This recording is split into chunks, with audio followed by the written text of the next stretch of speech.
them solved. So the way I approached it was to take what does the world look like without a seawall, what does it look with a seawall, right? So this one had kind of multiple layers to it with full insurance and then partial insurance. So what do you guys have for partial insurance? There's a form of partial insurance. You get in a car wreck, does the insurance company just hand money over to you? You've got, what do you have to pay? If there's a wreck. So you pay your premium every month all the time, the deductible. So that's a form of partial insurance. So that's where this word kind of comes from, and you're taking on part of the liability yourself. So we had the $400,000 event with a 2% chance, giving us an expected loss of $8,000. We build a seawall that lowers our odds. Expected loss is now $2,000. So that's a pretty good deal, getting into a seawall or going with the seawall. Then the premium is always equal to the expected loss because the insurance company is not gambling, right? So their figure with 1,000 people, if everybody has the expected loss of 2,000, I'm going to collect enough premiums so that when the one person gets wiped out, I can pay them out, right? So that's the game they're playing, kind of like the house with if you're playing poker, they're making what I covered last time was a fair. So if the $1 million jackpot for the lottery has 1 in a million odds, you should go ahead and pay $1 for a ticket, right? That's a fair bet. So that's what the insurance company's doing. So with the partial loss, we've got the $100,000 that we need to cover without the seawall. We get those numbers, and then finally at the end, is there any incentives either way? Well, there's not really. You're going to want insurance, but it's a fair bet either way. So it's going to kind of come down to preferences. But you're definitely going to want to build the seawall, as long as we don't have a cost of maintenance that exceeds $6,000. Uh-oh. Who's up? Eric? Oh, Eric. Okay, so any questions on that problem? Just thought I'd put it up since we had.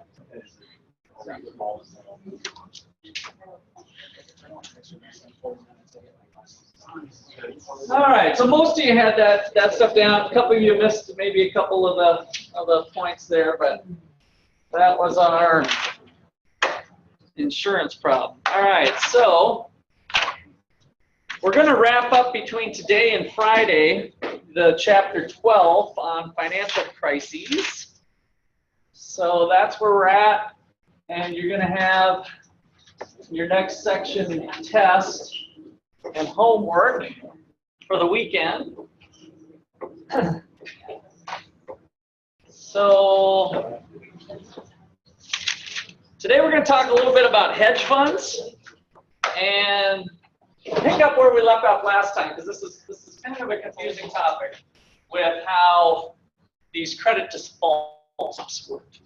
So who's got it in a nutshell from what we covered? I gave some diagrams. What's going on? What makes the credit default swap a potentially viable financial product? By the way, I'm not trying to poo-poo on all these, even though they might have contributed to the financial crisis. But they themselves aren't directly responsible, so that's a really loaded question. But nonetheless, it was a new financial instrument. What was the deal? Credit default swap. Who wants to give a stab at the definition, roughly what it is? I'm not even going to hold you to it perfectly, because I don't even know if I defined it perfectly. Jacob. This is where a AA rated insurance company can insure the deal of the corporation like fund. So it takes on the AA rating and the law. Okay, good. Yeah, so the product really an insurance policy, and it's being used to allow pension funds who have lots of money, by the way, that Wall Street would like a part of. That's where this really comes into it. Oh, it's greed. Well, greed kind of helps make the things run more efficiently a lot of times. But nonetheless, pension funds have a lot of money, but they had restrictions on the types of things they could do. Wall Street gets the brilliant idea that they could create an insurance policy to kind of hedge that loss. All right, so so a couple key points. You guys have the picture from last time, so I'm just going to write a few comments down. So pension fund is restricted and can't buy BB rated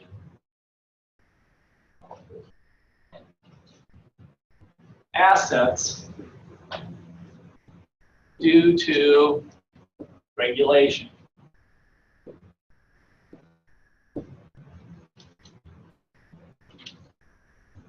So the Trump regime has publicly announced, and he ran on this platform, that he's going to reduce regulations.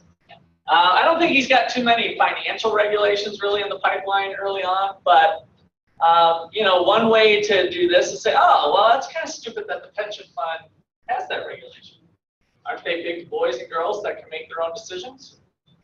So why is the government involved? I always like to step back from these problems and say, why is the government involved in the first place? I mean, can't people, if you want to invest your money in something, isn't it okay for you to lose your money if you didn't win? Didn't you know that going in? I don't see any asymmetric information problems. So why do we have regulations on pension funds? What's the government up to? I always like to let the market, voluntary transactions, when possible, do that. So I want to know what the market failure is. What do you think? Yeah, it's really to protect the employees. So in this case, there's a separation going on between employees having their sometimes former company be a fiduciary for them, right? So the incentives aren't necessarily aligned, and they're probably pretty far detached. So when I gave my whole, well, what's the problem? Investors, don't they want to lose money? Well, the pension fund is just employees. They're not really in the investing business at all. And so it was actually their money, their savings that went into the pension fund, and they want there to be at least a certain level of protection that that money's going to be there. They made, and by the way, they usually made certain promises on the payouts that they were going to make. So a lot of times how a traditional pension worked like this: you work for me for 30 years and I'm going to pay you $1,000 a month at retirement. That's it. So, and maybe there's inflation adjustment obviously over 30 years, but I'm going to pay you a fixed amount to live off once you retire. You commit to me for 30 years, I'll commit to you till grave. That was the deal with a pension fund. And so we have a lot of separation between the actual people's money and where that money was being placed. And so in an effort to hopefully help people who save diligently and put it into these pension funds, some restrictions were put into place over time. So, good place for government policy, bad place? Nah. Sometimes people were kind of forced into these pension plans. So I think arguments could still be made that, hey, well, you got to be responsible for your own retirement and take other actions and whatever. So that pendulum still is potentially able to swing back and forth. But that was the idea. All right, so as Jacob pointed out, AIG is an example of one insurance company that sells credit default swaps.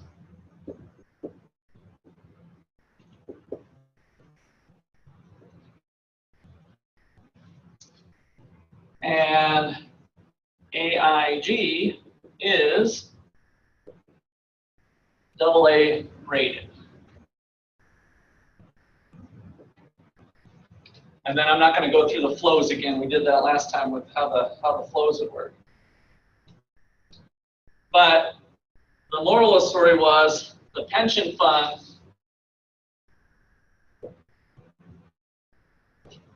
P can buy corporation B, the double B stuff, as long as they get an AIG insurance policy with it.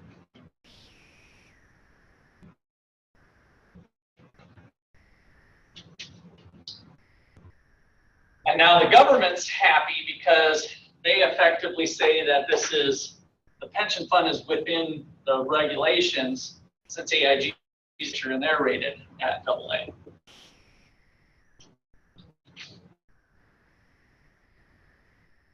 So the big feature that, I think I'll just try to screen it here, you guys can see, I'll speak it, or you guys can stand up if you can't see it, but it's just that AIG didn't have to put up any collateral for that maneuver for that insurance policy. They were a bit exposed. So AIG did not provide any real funds. They just gave their word. They just signed a piece of paper. They did not provide any real funds or collateral for the insurance policy.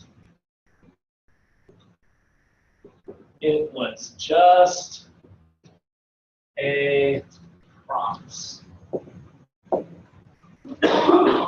I promise to pay if it doesn't work out.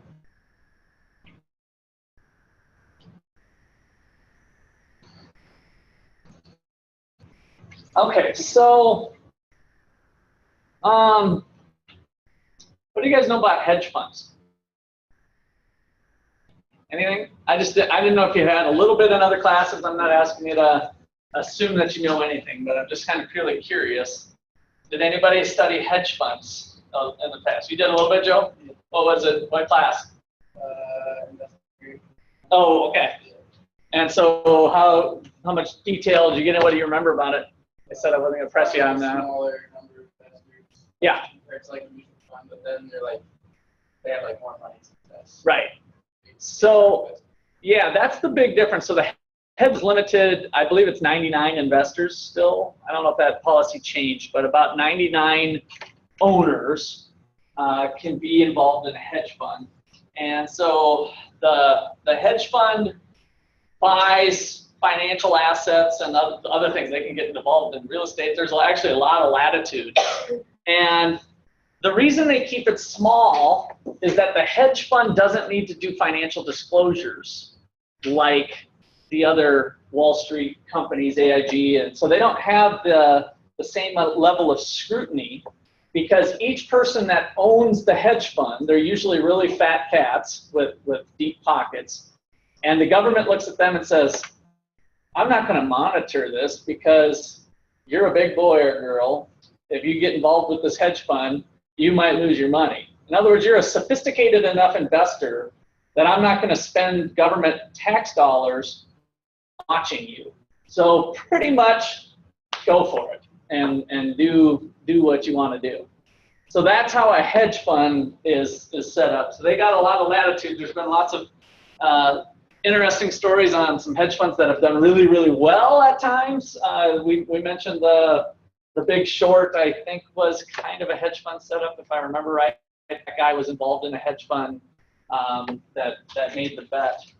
And then there's been other disasters of hedge funds. One that comes to mind is a group of high-level, actually a Nobel Prize-winning economist and another math guy, some really high-level genius-type dudes, thought they'd start a hedge fund, and they started gathering money from lots of investors. They gathered lots of money, and then they ended up, well, that was in The Big Short, too. Was that part of The Big Short story? I'm kind of thinking it is, but so that's a famous hedge fund that started that lost a lot of money on it. I think they were maybe on the other side of that with all their big financial mathematical models. All right, so That's just a quick little snippet of hedge funds. So I'm going to see where they tell you where they play a role in this.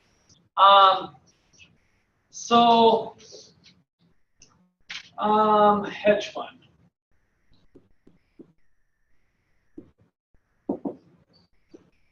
Small group of investors with a managing partner.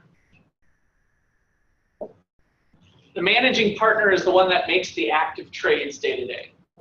And they basically say, hey, invest in me, give me $10, and I'm going to make you some money, whatever, right? So small group of investors. What do I mean by small? I think it's 99. Maybe put a little question mark by that. 99 max, and they can be smaller. So a small group of investors with a managing partner. So the partner might be just a 10% owner of it, for instance. So they have some skin in the game too. So from a moral hazard standpoint, you've got a person who's watching the money that has a significant stake in the company as well. So if the company loses money, I'm going to lose money. So that's kind of nice for moral hazard.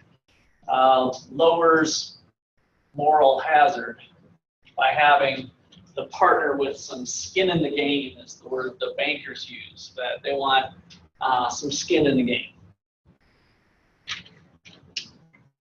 All right, so draw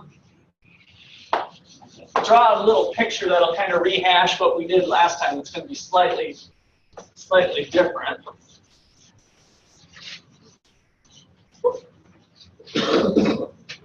But it'll highlight how the financial crisis could be exacerbated a little bit. So let's say we got A, B, and C. So these are corporations. And we've got an insurance company. It's kind of our middle person. So insurance company I1, and then there's AIG, and then there's some other companies. Let's just do I1 and I2. And then we've got the pension funds. The pension funds have the money, but also have some restrictions. So we got P1, P2, and that's it. I'm just going to do P1, P2, because I'm going to bring the hedge fund in here in a little bit. Okay, so same game we played last time. Pension funds going to loan $1 billion, and the company A is going to pay the pension fund some interest rate, 10%. The problem is company A is maybe double B rated, which restricts them from being able to do that. So they give 1% of that deal so that they net 9% to AIG or some other insurance company. And they provide them a piece of paper that says, hey, if those guys go belly, I'm going to provide you an insurance policy on company A. So that's what we did last time. So just kind of a quick rehash. And that is the credit default swap. All right, so this is going to go on for other companies. So there might be some other flows back and forth here. And this insurance company's got other transactions going on for company B. Maybe this one's to the tune of $2 billion and 12%. So it's all market driven. So maybe this insurance policy B is a little bit riskier. So they've got 2% interest that they got to pay back, and they've got an insurance policy on B.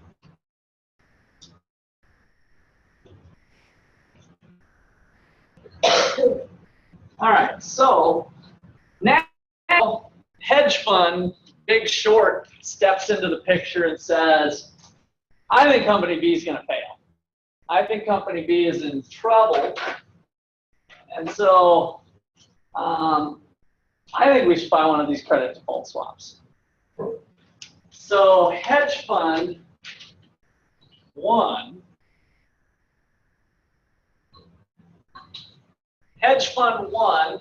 goes to any old insurance company. I'm just going to take insurance company 2 here, and says, I'll take a policy out with the 2% deal. That sounds kind of nice to me. So I'm going to start paying 2%, which is just an insurance premium, just like we do for our cars. And the insurance company writes insurance on company B.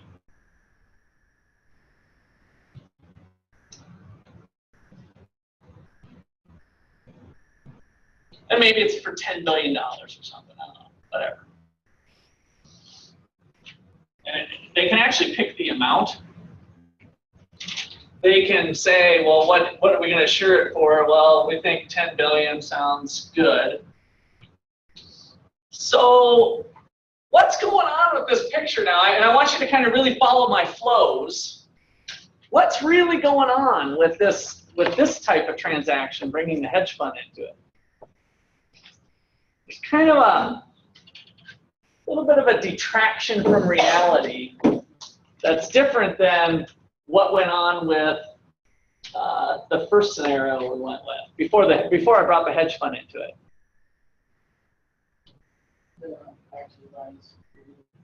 Yeah, they don't have any stock or any ownership up here. Also, this insurance company isn't the insurance company that's insuring B on the other end. So what does this kind of look like?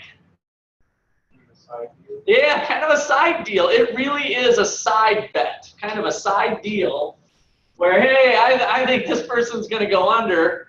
Oh, really? I don't think they're going to go under. That's the insurance company, because they wouldn't make this bet if they wouldn't, or they'd make the expected loss. The premium would equal the expected loss. But if this guy, Big Short, thinks he's got this inside information or this insight that he thinks company B is going to fail, and the insurance company doesn't have that information, so we get into that asymmetric information issue, then these two are just really making a side bet when the reality of it is over here. So now it's possible for multiple of these side bets to be going on. And we're starting to turn Wall Street into something that looks a little bit more like a casino, potentially, right? Now, I think some economists would make some arguments that, you know, this would help drive efficiency of the markets and that sort of thing.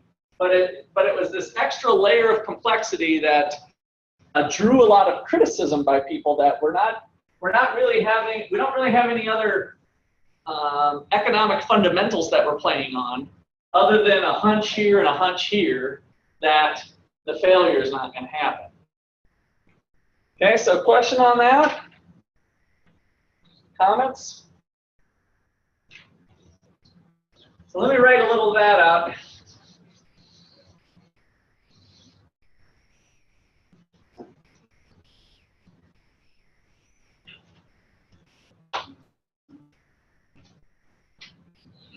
Okay, so again, the insurance company does not have to keep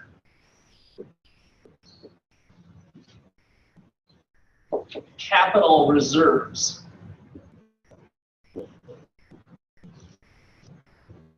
Does not have to keep capital reserves for the chance of default.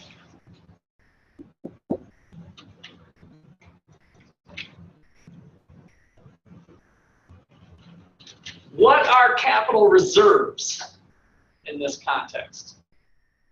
What do you think that would be?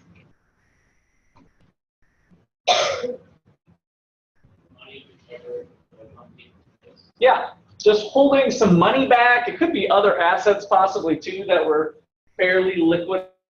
So government bonds, for instance. So if the company was forced to, well, I don't want to hold a pile of cash in my checking account, but let me hold on to some government bonds. I can dump them on Wall Street or anywhere else on the globe. So, but some sort of capital that would be there just in case they default. And so, in theory, if there's regulators watching this, as the probability of default starts to go up, maybe as new information comes in or whatever, capital reserves should start to go up too. Right? There should be kind of a matching game going on between the level of capital reserves and the probability of default. And that wasn't happening, certainly during the financial crisis. But even if the company was doing good business practices, they would want to increase capital reserves. So what makes the crisis worse is that they might have done that during normal business practices, but they can't increase capital reserves because their inflow of cash from other sources is starting to dry up now too. Right? So that starts to kind of feed on itself, and that's what makes it a financial crisis as opposed to just a meltdown of one particular company. All right, so theory, the capital reserves should increase with the probability of default. So that's one thing to keep in mind, that if we were keeping everything in check and balanced, that would be going on. So I2 and H1, the insurance company and the hedge fund, essentially have a side bet.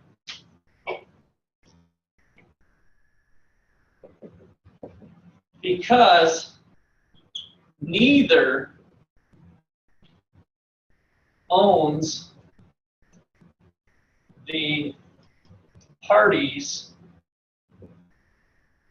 involved. They don't own Company B, they don't own Pension Fund 2, they don't own I1. So these are the three parties that are really involved in the Company B part, and none of that, they don't have any action on any of that. Yes? So ultimately, if it doesn't fail, it's usually 2% of that money that you put in. Yeah, so in the Big Short, do you remember when the main character was sweating bullets because should we keep making our premium payments? So while they're waiting for B to fail, like it's gonna happen, and he was more economy-wide. I mean, he was waiting for he had placed multiple of these bets, basically. While he was waiting for that to fail, they were having to make huge premium payments. And their cash reserves were starting to run dry. If he would have ran out of cash, what happens to your insurance policy when you can't take your premium? Yeah, they cancel it. If you don't make your car insurance premium, they cancel it. So they were literally having, those payments might have been $400,000 a week or something. I'm just making up a number, but it was something major, and he had to try to keep telling his other investors that were involved, it's going to go, trust me, it's just a matter of time. Well, really, because you're seeing a lot of money going out with no return. The only way that H makes money is if B actually does fail. Okay? All right, so key point number 2, I think I did key point number 1 somewhere. The rating agencies, I haven't really talked about here. So if Moody's does not accurately rate insurance company,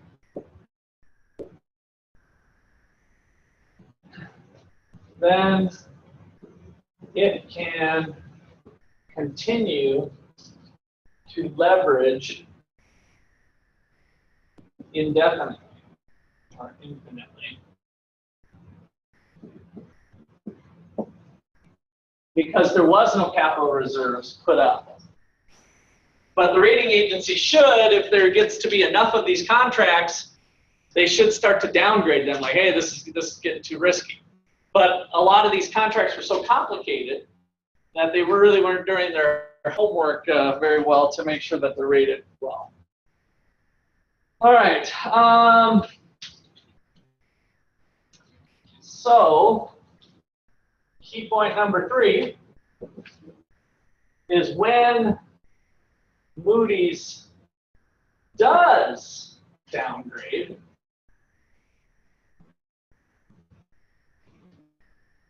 I2, one of the insurance companies, but we're kind of looking at I1 or I2, whichever one. The pension fund has to unwind.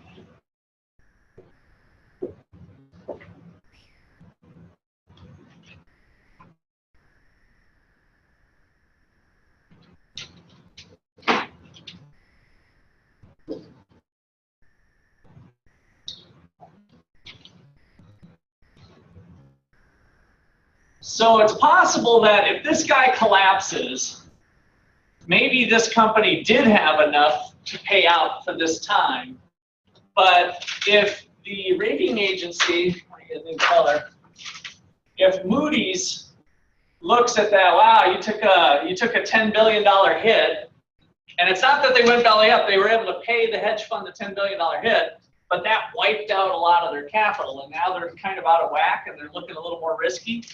So if Moody's downgrades them to a B, and they had other policies out there, the pension funds now have to call in their notes.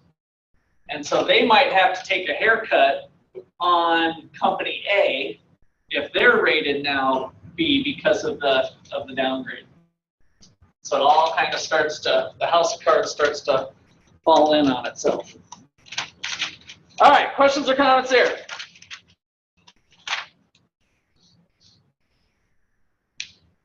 All right.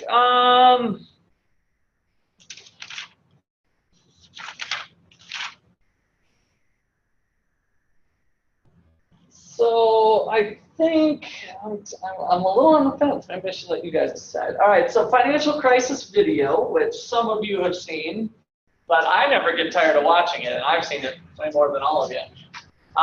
Or I go through a speculative attack on currency that contributes to the financial crisis.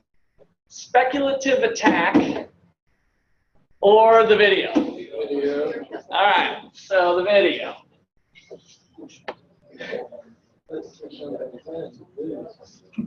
All right, so the speculative attack will wait for you on a different video form.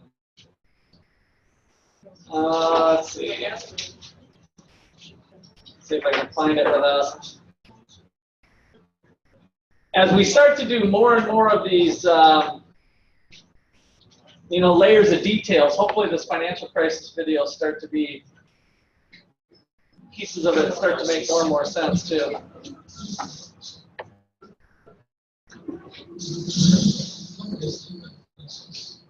It's a worldwide financial fiasco involving terms you probably heard, like subprime mortgages, collateralized debt obligations, frozen credit markets, and credit default swaps. Who's affected? Everyone. How did it happen? We'll have enough time for both. The credit crisis brings two groups of people together, homeowners and investors. Homeowners represent their mortgages, and investors represent their money. These mortgages represent houses, and this money represents large institutions like pension funds, insurance companies, sovereign funds, mutual funds, etc. These groups are brought together through the financial system, a bunch of banks and brokers commonly known as Wall Street. While it may not seem like it, these banks on Wall Street are closely connected to these houses on Main Street. To understand how, let's start at the beginning. Years ago, the investors are sitting on their pile of money, looking for a good investment to turn into more money. Traditionally, they go to the U.S. Federal Reserve, where they buy treasury bills, which aim to be the safest investment. But in the wake of the dot-com bust on September 11th, Federal Reserve Chairman Alan Greenspan lowers interest rates to only 1% to keep the economy strong. 1% is a very low return on investment, so the investors say, no thanks. On the flip side, this means banks on Wall Street can borrow from the Fed for only 1%. Add to that general surpluses from China and the Middle East, and there's an abundance of cheap credit. This makes borrowing money easy for banks and causes them to go crazy with leverage. Leverage is borrowing money to amplify the outcome of the deal. Here's how it works. In a normal deal, someone with $10,000 buys a box for $10,000. He then sells it to someone else for $11,000. For a $1,000 profit, a good deal. But using leverage, someone with $10,000 would go borrow $90,000 more, giving him $1 million again. Then he goes and buys 100 boxes with his $1 million and sells them to someone else for $1,100,000. Then he pays back his $990,000 plus $10,000 in interest. And after his initial $10,000, he's left with a $90,000 profit versus the other guy's $1,000. Leverage turns good deals into great deals. This is a major way banks make their money. So Wall Street takes out a ton of credit, makes great deals, and grows tremendously rich, and then pays it back. Investors see this and want a piece of the action, and this gives Wall Street an idea. They can connect the investors to the homeowners through mortgages. Here's a family wants a house, so they say for a down payment and contact a mortgage broker. The mortgage broker connects the family to a lender to give them a mortgage. The broker makes a nice commission. The family buys a house and becomes homeowners. This is great for them because housing prices have been rising practically forever. Everything works out nicely. One day, the lender gets a call from an investment banker who wants to buy a mortgage. The lender sells it to him for a very nice fee. The investment banker then borrows millions of dollars and buys thousands more mortgages and puts them into a nice little box. This means that every month he gets the payments from the homeowners of all the mortgages in the box. Then he sticks his banker wizards on it to work their financial magic, which is basically cutting it into 3 slices: safe, okay, and risky. They pack the slices back up in the box and call it a collateralized debt obligation, or CDO. A CDO works like 3 cascade trays. As money comes in, the top tray fills first, then spills over into the middle, and whatever is left into the bottom. The money comes from homeowners paying off their mortgages. If some owners don't pay and default on their mortgage, less money comes in, and the bottom tray may not get filled. This makes the bottom tray riskier, and the top tray safer. To compensate for the higher risk, the bottom tray receives a higher rate of return, while the top receives a lower, but still nice return. To make the top even safer, banks will insure it for a small fee called a credit default swap. The banks do all of this work so the credit rating agencies will stamp the top slice as a safe AAA rated investment, the highest, safest rating there is. The OK slice is BBB, still pretty good, and they don't bother to rate the risky slice. Because of the AAA rating, the investment banker can sell the safe slice to the investors who only want safe investments. He sells the OK slice to other bankers, and the risky slices to hedge funds and other risk takers. The investment banker makes millions. He then repays his loans. Finally, the investors have found a good investment for their money, much better than the 1% treasury bills. They're so pleased they want more CDO slices. So the investment banker calls up the lender, wanting more mortgages. The lender calls up the broker for more homeowners, but the broker can't find anyone. Everyone that qualifies for a mortgage already has one, but they have an idea. When homeowners default on their mortgage, the lender gets the house, and houses are always increasing in value. Since they're covered in the homeowner's default, lenders can start adding risk to new mortgages, not requiring down payments, no proof of income, no documents at all. And that's exactly what they did. So instead of lending to responsible homeowners, called prime mortgages, they started to get some that were, well, less responsible. These are subprime mortgages. That's my favorite. This is the turning point. I So, just like always, the mortgage broker connects the family with the lender and the mortgage, making his commission. The family buys a big house. The lender sells the mortgage to the investment banker. It turns it into a CDO and sells slices to the investors and others. This actually works out nicely for everyone. It makes them all rich. No one was worried because as soon as they sold the mortgage to the next guy, it was his problem. If the homeowners were to default, they didn't care. They were selling off their risk to the next guy and making millions by playing hot potato with a time bomb. Not surprisingly, the homeowners default on their mortgage, which at this moment is owned by the banker. This means he forecloses and one of his monthly payments turns into a house. No big deal. He puts it up for sale. But more and more of his monthly payments turn into houses. Now there are so many houses for sale on the market, creating why when there is demand, and housing prices aren't rising anymore. In fact, they plummet. This creates an interesting problem for homeowners still paying their mortgages. As all the houses in their neighborhood go up for sale, the value of their house goes down. And they start to wonder why they're paying back their $300,000 mortgage when the house is now worth only $90,000. They decide that it doesn't make sense to continue paying, even though they can afford to, and they walk away from the house. Default rates sweep the country, and prices plummet. Now the investment banker is basically holding a box full of worthless houses. He calls up his buddy, the investor, to sell his CDO, but the investor isn't stupid and says, no thanks. He knows that the stream of money isn't even a dribble anymore. The banker tries to sell to everyone, but nobody wants to buy his bond. He's freaking out because he borrowed millions, sometimes billions of dollars to buy this bond, and he can't pay it back. Whatever he tries, he can't get rid of it. But he's not the only one. The investors have already bought thousands of these bonds. The lender calls up trying to sell his mortgage, but the banker won't buy it, and the broker is out of work. The whole financial system is frozen, and things get dark.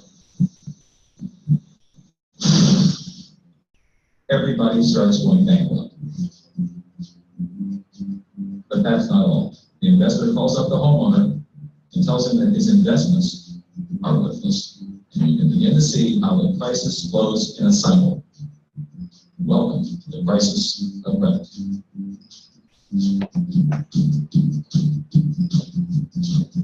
Okay, so questions after what we did and what we saw?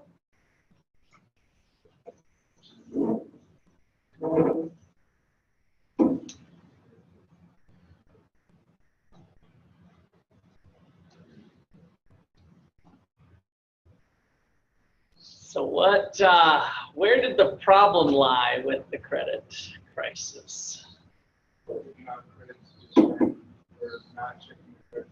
Yeah, now, and so why was that a problem though? Because they actually, in some ways, knew that. In some ways they acknowledged that hey, we're letting anybody get these mortgages. So they kind of knew that, but what did they take heart of? The housing prices started dropping because too many people were defaulting. Okay, so housing prices remaining stable or actually going up is what they were kind of banking on.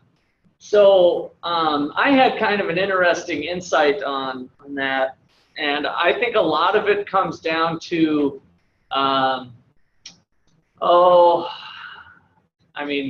greed certainly plays in, but greed is always there. So that's not, I don't think, to blame. That's to be expected. But sometimes fraud, sometimes ethics. So I did have my real estate license during this time. So I was actively selling real estate, usually at least $1 million to a couple million a year. So I didn't do a lot of sales, but I did quite a bit working with people and working through transactions. And so when the market gets hot like that and prices are going up and everybody thinks they're going up, and then you bring in the new people that credit is a little bit iffy, it all just tends to drive prices up. But prices aren't really going up because of any good underlying fundamentals, right? They're going up because people who shouldn't be getting credit are getting credit. On top of that, there was this coziness that even I was uncomfortable sometimes with, although I used it to my advantage because it's just the way we're doing business, with the appraisal process. So appraisers are is a separate company that usually doesn't even get talked about that the banks rely on when you buy your house. So you sell your house for $150,000. You strike up a deal with another person, and the bank gives a loan to those people. Well, the bank never stepped foot in that house, right? So they rely on an independent third-party analysis of this property. And so the bank or the appraiser comes in and does their work and says, yep, this place is worth $150,000. So what happened during this time when housing prices were going up is prices were being pushed up, probably somewhat higher than what maybe could be argued in some cases. But old Russ would just pick up the phone and say, hey, Keith, how you doing? How's the family doing? Keith is my appraiser. And I'd say, yeah, we just bought this new property, 170. You know, what do you think? Can you get 170? Oh, sure, yeah, how's your family doing? Blah, blah, blah. And so basically the appraiser, the real estate agent, and sometimes the loan officer all kind of work together, and it created its own moral hazard of wanting to see the deal through and not good checks and balances of the values.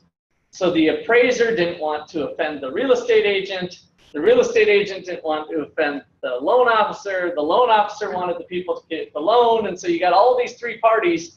I think at a very microeconomic level, that interaction is what led to housing prices across the whole United States.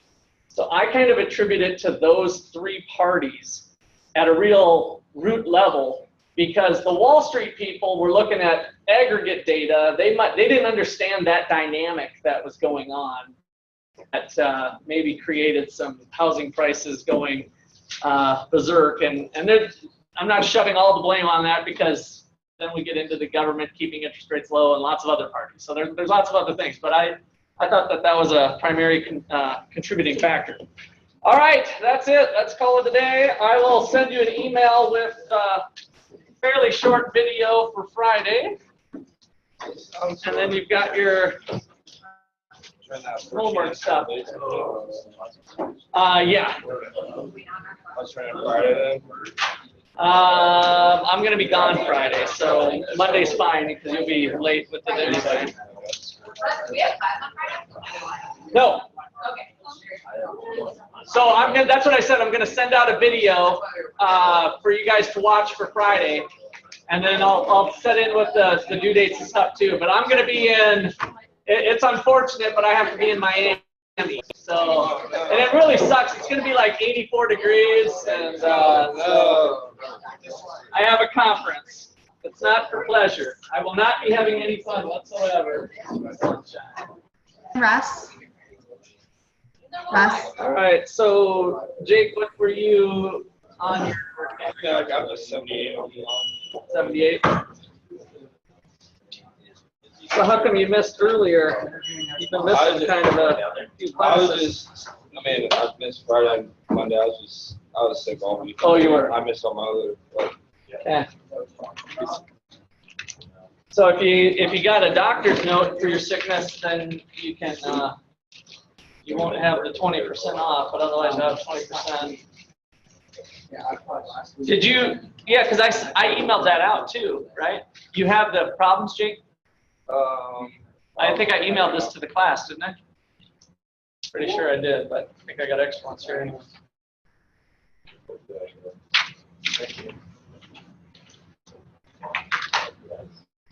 Was it capstone class recorded?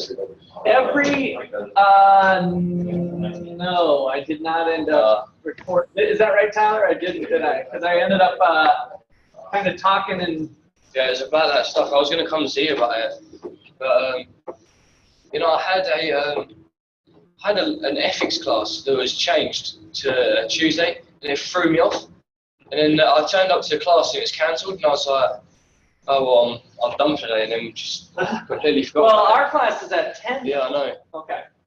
So, didn't you and I talk about having a calendar function? Yeah, I know. I've got a calendar, but I think you need to get that because that's a pretty important class. Yeah, it's just set a reminder for the. Did you think we covered some important topics? Say so. I'm here to let you know that I'll be here on Friday of that conference meeting.